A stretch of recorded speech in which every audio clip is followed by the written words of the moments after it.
DAC son conceptos generales, no voy a entrar en grandes detalles, sobre todo en esta artroresonancia, pero quiero que tengan algunos conceptos como para aplicar. Luego en la de ArthroTac me referiré especialmente a algo que en la práctica clínica, o sea, en la práctica diaria de ustedes, que yo creo que va a ser una herramienta muy útil. Me voy a enfocar en ArthroTac de rodilla y en anatomía normal de rodilla. Creo sinceramente que el ArthroTac de rodilla es una técnica que no va a ser de especialista en osteoarticular.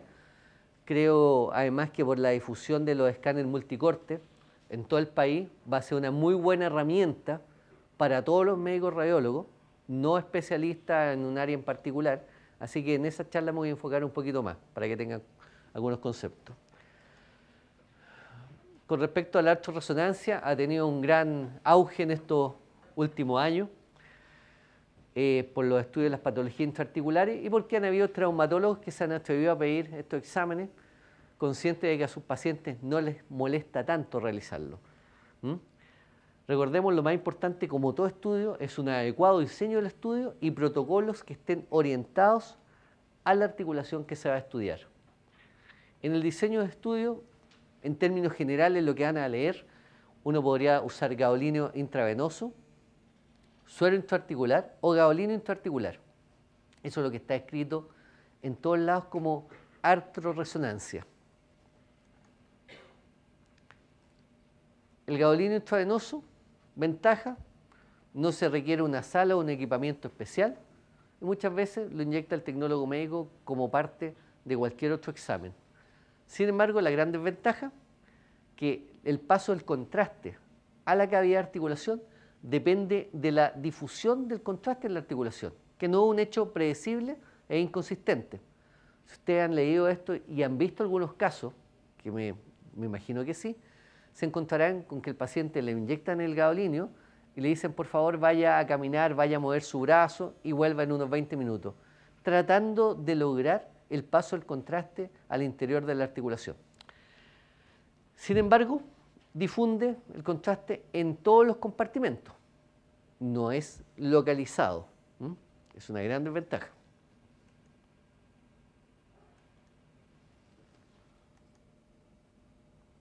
El suero intraarticular, que se punciona, es barato, no se usa gadolinio y tiene un relleno selectivo. Es una ventaja. Vamos a pinchar directamente. Desventaja, se requiere entrenamiento en la inyección articular. Tiene que ser realizada por el médico radiólogo, por lo tanto necesitamos a alguien que tenga cierta experiencia en esto. Requiere fluoroscopía para la mayoría de las inyecciones. Alguien me podría decir, ¿lo puedo hacer bajo eco o por criterio de localización anatómica? Bueno, eso a modo del consumidor. No se puede evaluar la distensión de la articulación en forma satisfactoria al inyectar. Y como nos guiamos en usar agua, tenemos que usar un T2 para visualizar el suero dentro de la articulación, lo que conlleva una menor resolución. Esto lo podrían hacer en caso de emergencia si el paciente le dijera, no, a mí me inyectaron gadolinio y me dio alergia. Es raro, pero pueden tocar pacientes. Y finalmente, el gadolinio intraarticular, que es lo que se usa, es lo que está indicado. Usamos un T1 en la visualización, lo que nos permite una mayor resolución y secuencias cortas. Y en segundo lugar, la visualización directa en la inyección, al momento de poner el gadolinio, permite una distensión completa de la articulación sin sobredistender. Esto en relación al uso combinado de gadolinio con contraste iodado. Nuevamente la desventaja es que requiere entrenamiento en la inyección articular y requiere la mayoría de las veces, por lo menos yo no lo hago, la hago toda con fluoroscopía.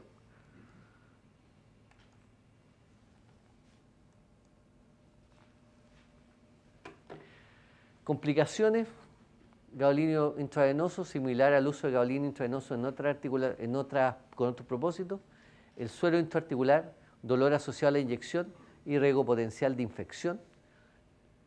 el gadolinio intraarticular muy parecida al suero y ocasionalmente la presencia de gadolinio intraarticular ocasiona, junto con el contraste endodiodado que se coloca al inyectar para visualizar, puede provocar una leve sinovitis postprocedimiento, habitualmente 18 a 24 horas postprocedimiento, que hay que explicárselo al paciente, no es inusual. Y también tiene el riesgo potencial de infección articular por la punción o reacción al contraste yodado, cosas que debemos explicarle al paciente. Procedimiento: una inyección directa bajo fluoroscopía, dejo lo más frecuente, y muy importante, una mínima manipulación de lo que estamos usando. En el procedimiento hacemos un cóctel, que es una mezcla de suero fisiológico, medio contraste, yodado y gadolinio y lidocaína. Y esta mezcla consiste primero suero fisiológico con gadolinio, que se toman 2 centímetros cúbicos, por lo menos el cóctel que yo hago y es como el más usado, ustedes van a ver.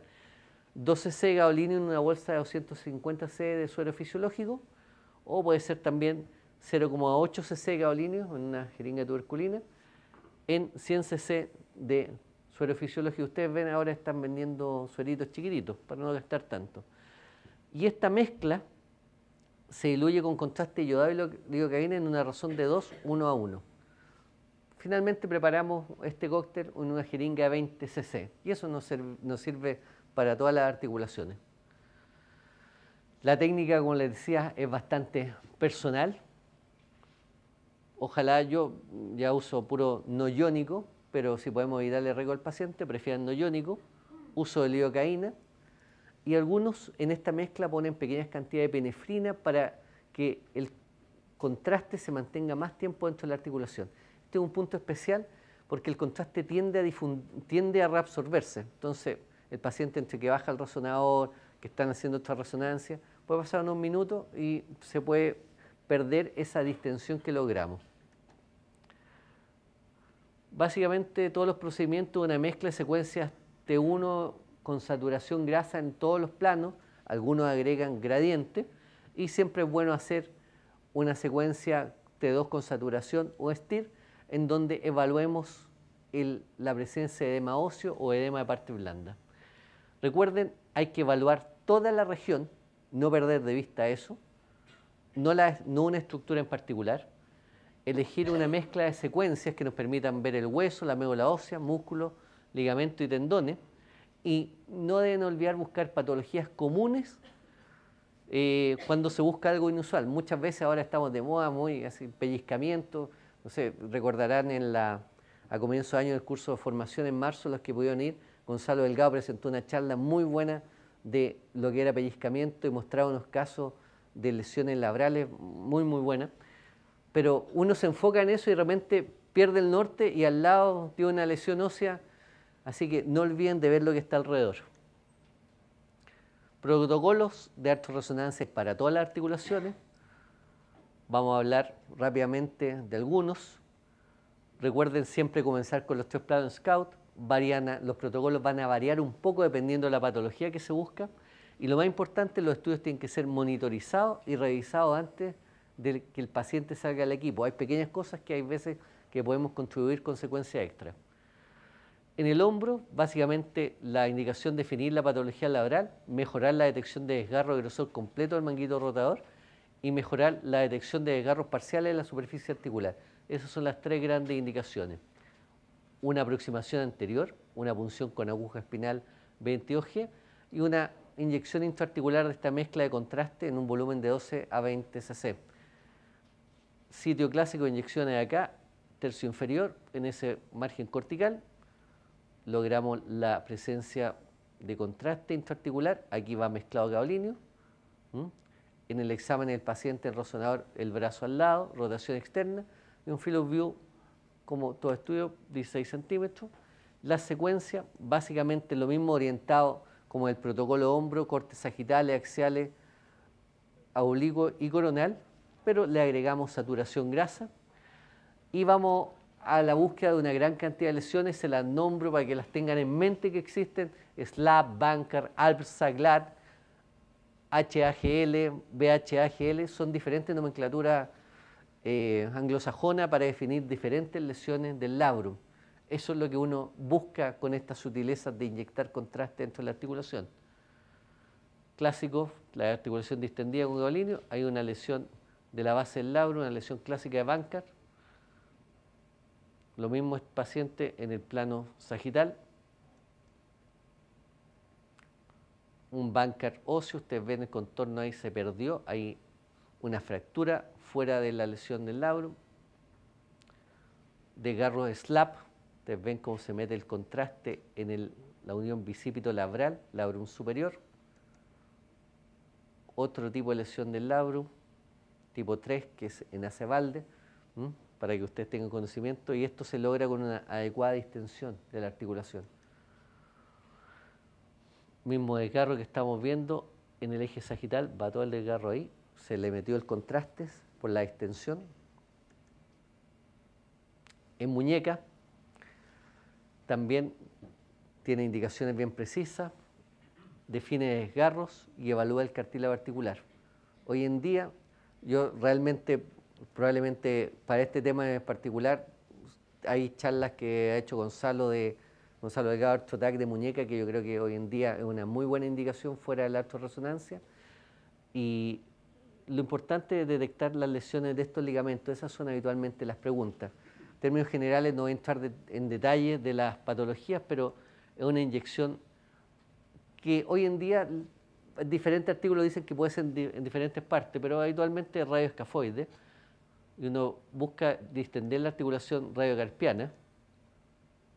Ustedes ven, se acumula contraste, y nuevamente la misma secuencia, los 3 planos T1 con saturación y algunos cortes con T2 con saturación. Vemos el contraste en la articulación y lo que busca es definir en forma muy satisfactoria esta estructura ligamentosa, ligamento escafo semilunar, semilunar piramidal y el fibrocartílago. Ligamento, fibrocartílago. En la cadera, muy de moda, rápidamente, anormalidad del labro acetabular, evaluación del cartílago articular, un abordaje anterior, una aguja espinal. Yo estoy usando 23G, le duele menos a los pacientes, 7 a 15 cc de mezcla de contraste dentro de la articulación. Casi todos los pacientes los estoy pinchando aquí en este tercio externo. Los pacientes con displasia habitualmente los pincho más medial, y pacientes con artrosis avanzada que a veces le piden los pinchos más base cervical. Nuevamente lo mismo, los 3 planos, T1 saturado. En las caderas se hace más habitualmente un plano axial oblicuo en el eje del cuello femoral para poder evaluar la cobertura, evaluar el contorno de la articulación y algo que vamos a ver más adelante, el ángulo alfa. Y siempre hacemos un corte bilateral comparativo para ver si hay edema óseo, por ejemplo.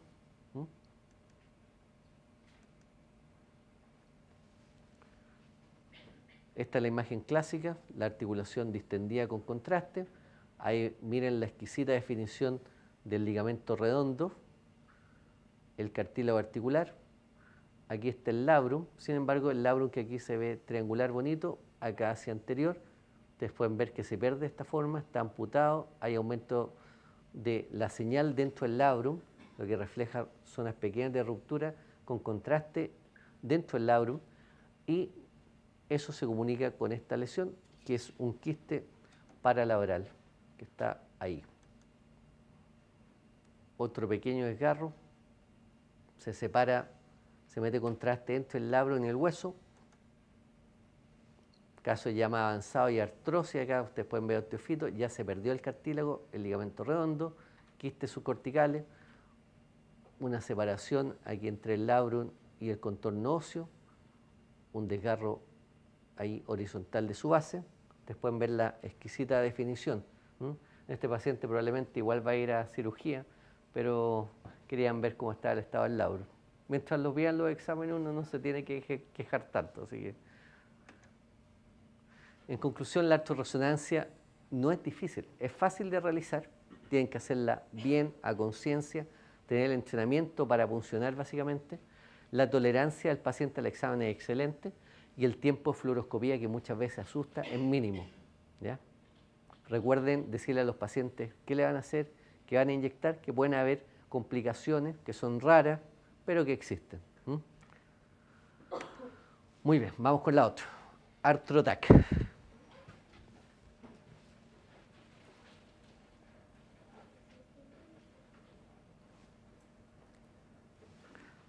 Como les dije, nos vamos a enfocar en la rodilla. Recordemos, la tomografía computada multicorte con toda su distribución ha tenido un gran impacto en la práctica radiológica y en especial en la rodilla nos permite una exquisita definición de los meniscos, el cartílago, los contornos articulares.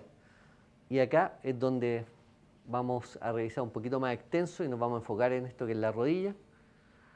Y lo primero es cómo se hace. Por lo menos lo que estamos haciendo nosotros en la institución es una inyección bajo fluoroscopía dentro de la articulación. Como ustedes funcionan, es muy simple cómo funciona cualquier rodilla para sacar líquido. La funcionan por medial o por lateral, a gusto del consumidor. Lo importante es si tienen líquido, sáquenlo. Y luego inyecten 10 cc de contraste dentro de la articulación. Puede ir, si quieren, con epinefrina, o si no quieren, no le pongan, pero hagan que el paciente baje luego al escáner. Después le hacen un escáner multicorte, va a depender el protocolo dependiendo del escáner, pero cortes finos y reconstrucciones y reformateos multiplanares, y van a obtener imágenes en los diferentes planos. Recordemos la anatomía meniscal. Esto es lo que se obtiene como anatomía meniscal. El menisco interno, una corbatita en donde el cuerno posterior es más grande que el cuerno anterior. Aquí se ve muy bien. Aquí también se ve el cartílago articular, platillo tibial interno cóncavo. El menisco externo, una corbatita donde el cuerno posterior es igual al cuerno anterior. Y por detrás va el tendón del popliteo. Nuevamente miren la exquisita definición del cartílago articular. Algunas estructuras que vemos dentro de la rodilla. Tenemos el menisco externo, el tendón del popliteo, el receso del tendón del popliteo,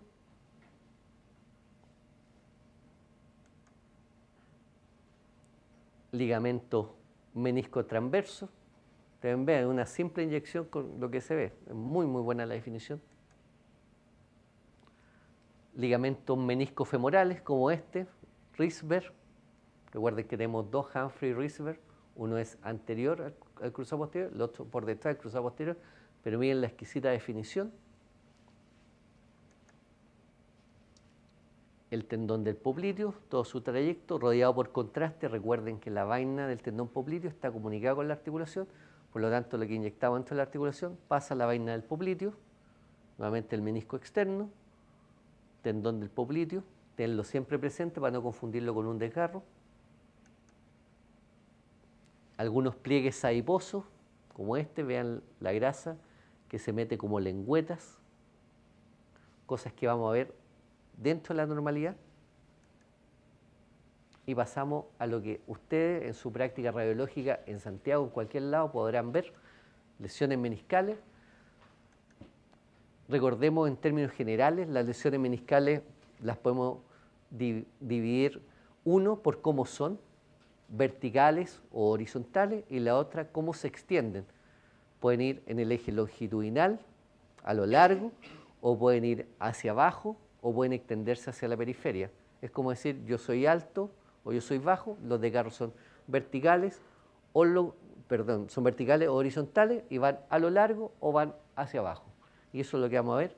Este es el clásico. Ustedes ven la forma del menisco, ahí una línea de contraste, clásico desgarro horizontal oblicuo.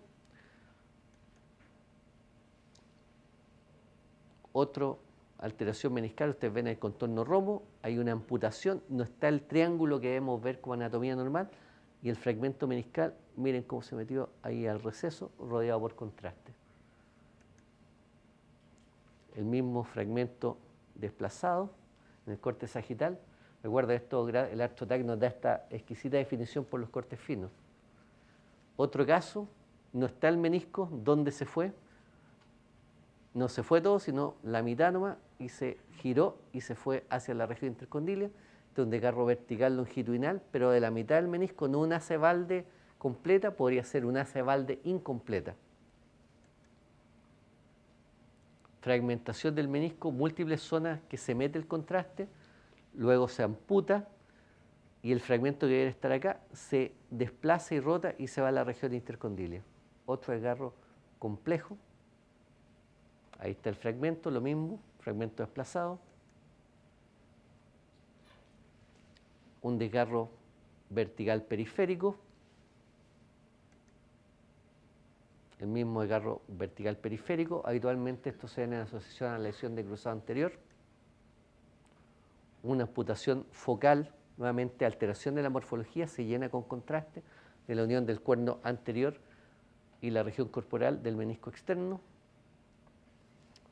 Un desgarro de la raíz meniscal. Estos desgarros uno no los ve muy frecuentemente, hay que pensarlo en resonancia artrotac. Son desgarros que están hacia el centro y ven una interrupción, una amputación que se llena por contraste en la parte más intercondilia del cuerno posterior del menisco interno. Un desgarro horizontal periférico que se comunica aquí con esta pequeña acumulación de contraste, que es un quiste parameniscal, que en el otro plano se ve así, horizontal, y el pequeño quiste. Cosas sutiles, a veces incluso esto yo creo que en resonancia se nos pueden perder. Miren el contorno meniscal y esa hendidura, un pequeño desgarro vertical. Un desgarro de superficie articular inferior del menisco, cuerno posterior del menisco interno.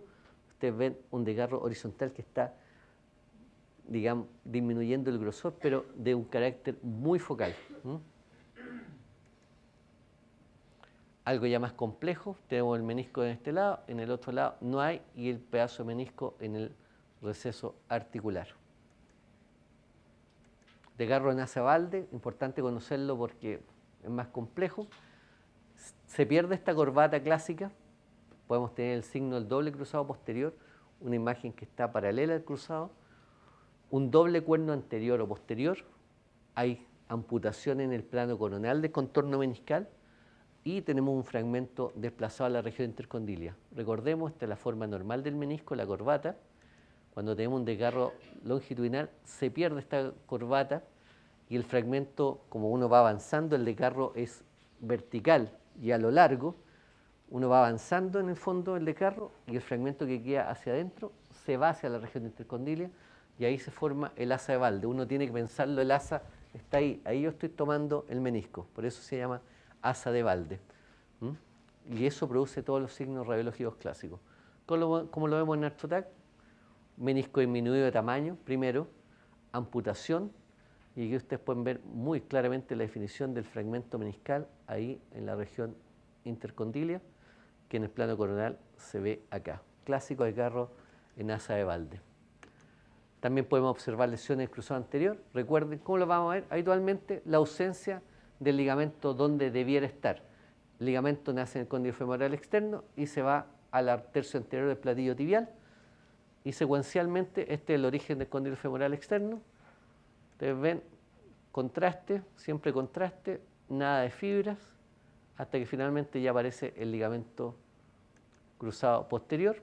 Y en el plano coronal vemos contraste que va de la base al techo intercondilio y esta zona, que es la que debería ocupar el cruzado, se encuentra desocupada y lo que pueden ver es pequeños remanentes de fibra. En este caso era un paciente que sospechaba una lesión de cruzado antigua y ya no había fibras que ver, sino el defecto ocupado por contraste.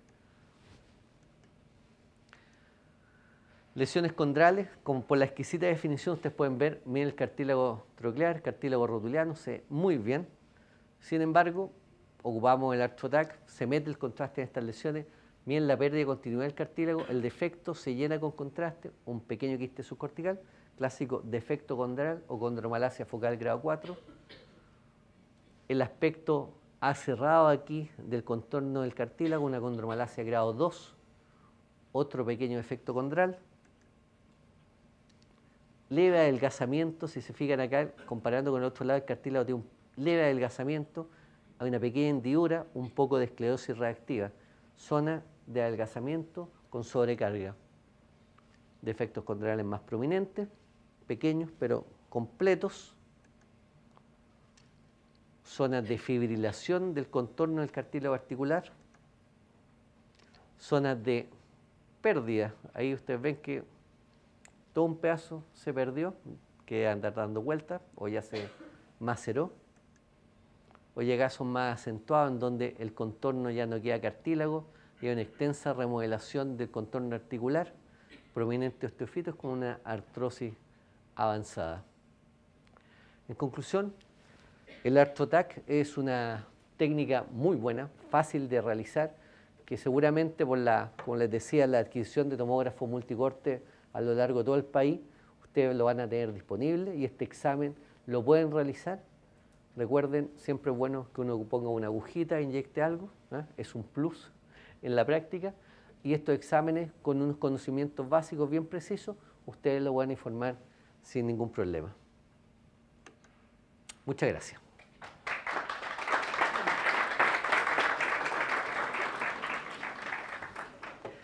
Vamos a la tercera. Vamos bien a la hora, así que